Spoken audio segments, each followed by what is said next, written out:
बात के स्टार्ट में हमें दिखाया जाता है यूरा की मॉम अपने पति को सब कुछ बता देती है कि जब वो 16 साल की थी उसको बच्चा हो गया था। मुझे नहीं लगता था कि वो वापस आएगा, लेकिन अब वो वापस आ गया है। उसका पति उस पर गुस्सा करता है और फिर कहता है कि उसको पैसा दो और यहाँ से भगवा दो। जहाँ यूरिया उन लोग की बात सुन लेती है तो जहाँ अपनी मम्मी पे गुस्सा करने लगती है और कहती है कि मेरा भाई कौन है, लेकिन वो नहीं बताती। फिर बोलती है कि मुझे पता है कि आप ही ने जुलियाना को यहाँ से भिजवाया है और मुझे सब पता है। फिर हमें नसीब में दिखाया जाता है जहाँ किटी और क्यों बात कर रहे होते हैं और तभी हमें पता चलता है कि किटी के अंदर भी यूरा के लिए फीलिंग्स थी जब हम लोग पार्टी में मिले थे मीन के।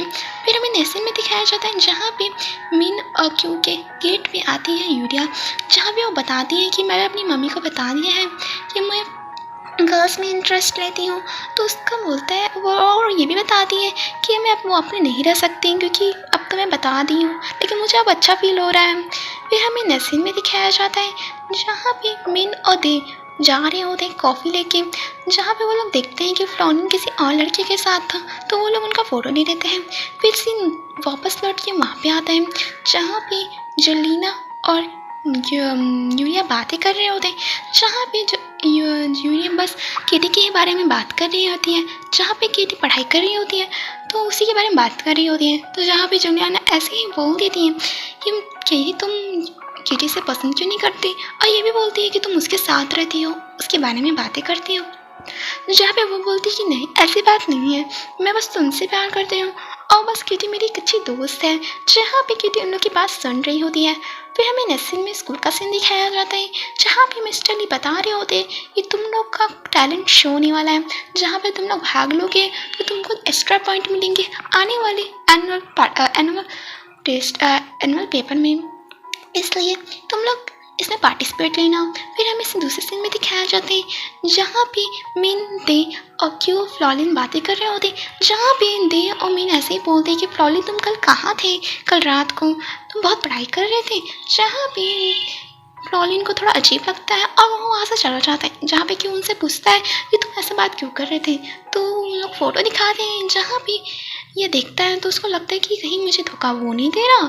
फिर हमें नसीब में दिखाया जाता है जहाँ पे ग्राउंड का सीन, जहाँ पे क्यों जाता है फ्लॉलिन के पास और उसे पूछ लेता है कहीं तुम मुझे धोखा दे रहे हो, तो बोलता है तो कुछ नहीं है। फिर दूसरे सीन में दिखाया जाता है जहाँ पे किटी जाती है मिस्टर एलेक्स के पास और पूछती है कि आप कैसे हैं, तो वो बताता है कि मैं यहाँ से जा रहा हूँ। तो पूछती है कि आप मत जाइए और यहाँ पे जो टैलेंट शो होने वाला है आप उसको देख के जाइएगा।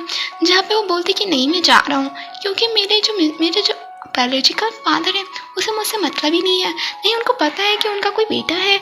और मेरी माँ को जब मैंने बताया तो मेरी माँ को कोई इंटरेस्ट ही नहीं है और मुझे वो इग्नोर करके वहाँ से चले गई। ये बताता है जहाँ पे औरा की माँ वालों की बात सुन रही होती है। फिर हमें नसीब में दिखाया जाता है जहाँ पे वही टैलेंट शो का सीन, जहाँ पे क्यों फ्लॉरिन बात कर रहे होते हैं, जहाँ क्यों बोल रहा होता है कि तुमने चीटिंग क्यों की। तो वो बताता है कि मैंने इस पेपर को पास करने के लिए कि मैं तुम्हारे साथ यहाँ रह सकूँ, लेकिन वो उससे गुस्सा होता है इसलिए क्योंकि वो उसे झूठ कह रहा था। ऊपर से वो मेहनत करता था क्यों और नहीं चाहता था कि उससे कोई झूठ बोले।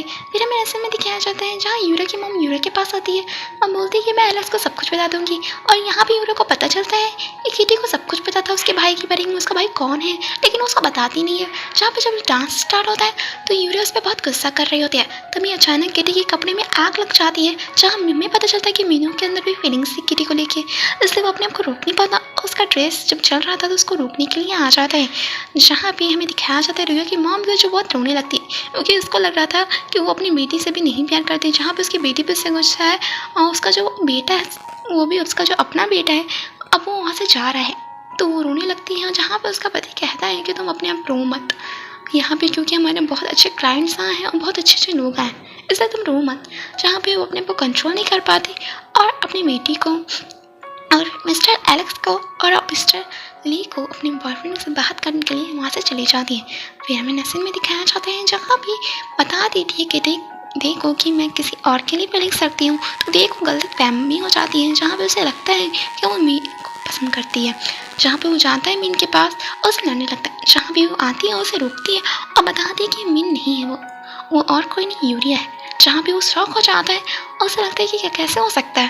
तो बताते हैं कि मुझे नहीं पता क्योंकि फीलिंग्स तो अपने आप उत्पन्न हो जाती है। फिर हमें नसीन में दिखाया जाता है जहाँ पे दिखाया जाता है जहाँ पे वो लोग बातें कर रही होती, जहाँ पे मिस्टर ली को पता चल जाता है कि उसका बेटा और कोई नहीं मिस्टर एलेक्स है। फिर दूसरे सीन में दिखाया जाता है क्यों और किटी को जहाँ क्यों बोल रहा होता है ये सब ठीक हो जाएगा, तुम सैड मत हो। और फिर हमें दिखाया जाता है नसीन में, ये पूरे फिर में दिखाया जाता है नसीन में जहाँ पे जब उन लोग का पेपर का रिजल्ट आ जाता है, जहाँ पे सब जाते हैं बच्चे देखने के लिए, तो उन्हें पता चलता है कि इस बार पूरे स्कूल में टॉप फ्लॉलिन ने किया है, क्योंकि वो तो चीटिंग करके किया है। लेकिन हर साल दे करता था, लेकिन इस बार दे नहीं किया। और फिर जब केटी आती है देखना अपने रिजल्ट, जहाँ पे वो इस बार स्कूल में पास हो गई होती है, जहाँ पे वो बहुत खुश हो रही रहती है, लेकिन अब वो बॉयज़ हॉस्टल में रहने के कारण उसे अब निकाल दिया जाएगा इस स्कूल से। तो इस तरह सारे बोलते हैं, यहाँ पे बोलती है यूरा की मॉम कि तुमको इस साल तो तुम पढ़ लोगी, लेकिन अगले क्लास में तुम इस स्कूल में नहीं रह सकती, क्योंकि तुमने रूल्स को तोड़ा है और इसलिए तुमको निकाला जाएगा। और फिर हमें नसीन में दिखाया जाता है जहाँ पे वो जाने लगती, जहाँ पे सब कोई सैड होता है उसको जाने से, जहाँ पे जाती है यूरा की मॉम के पास, जहाँ पे केटी बोलती है और उसे उसका सॉन्ग देती है, जहाँ पे वो उसको उसकी जो यूरा की मॉम होती है उसे एक लेटर देती है जो उसने उसकी मम्मी ने लिखा था उसके लिए। फिर हमें दिखाया जाता है जहाँ पे मिन भी अपनी मॉम से मिलने के लिए लॉस एंजलिस जा रहा होता है। और फिर हमें दिखाया जाता है जहाँ पे मिन को भी बहुत दुख हो रहा था क्योंकि वो जा रही होती है, अब वो वापस कभी लौट के नहीं आएगी। फिर हमें एयरपोर्ट का सीन दिखाया जाता है जहाँ पे देव फिर से सोचता है कि अब वो फिर से जाके किटी को कन्फेस कर ले, क्योंकि वो जा रही होती, जहाँ पे वो लोग बातें करते हैं, जहाँ पे किटी बोलती है कि तुम मेरे सबसे अच्छे फर्स्ट बॉयफ्रेंड थे मेरे, जहाँ पे वो बहुत ही रोने लगती है और यहाँ पे देव बहुत दुख में वहाँ से चला जाता है, जहाँ पे सोचती है केटी कि अपनी फिटनेस बता दे, लेकिन अब तक जूलियाना वहाँ पे आ जाती, जहाँ पे केटी अपना सैड फेस बना के अपने एरोप्लेन में चले जाती है, जहाँ पे उसके बगल में मिन बैठा रहता है, जहाँ पे वो अपना मम्मी का लेटर पढ़ रही होती है, जहाँ पे उसका एक लड़के का नाम पे जहाँ पे उसको लगता है कि उसकी मम्मी उस लड़के से प्यार कर रही होती है, जहाँ पे मिन पूछता है कि तुम्हारा देश है सब हो गया, जहाँ पे तुमने सब दोनों के बीच में सब ठीक है, तो वो बोलती है सब तो ठीक है लेकिन अब सब ब्रेकअप ख़त्म हो गया हम लोग के बीच में, जहाँ मिन बता देता है कि उसके अंदर भी वो जो फीलिंग्स थी वो बता देता है कि मैं तुम्हें पसंद करता हूँ। और यहीं से हमारा लास्ट एपिसोड ख़त्म होता है।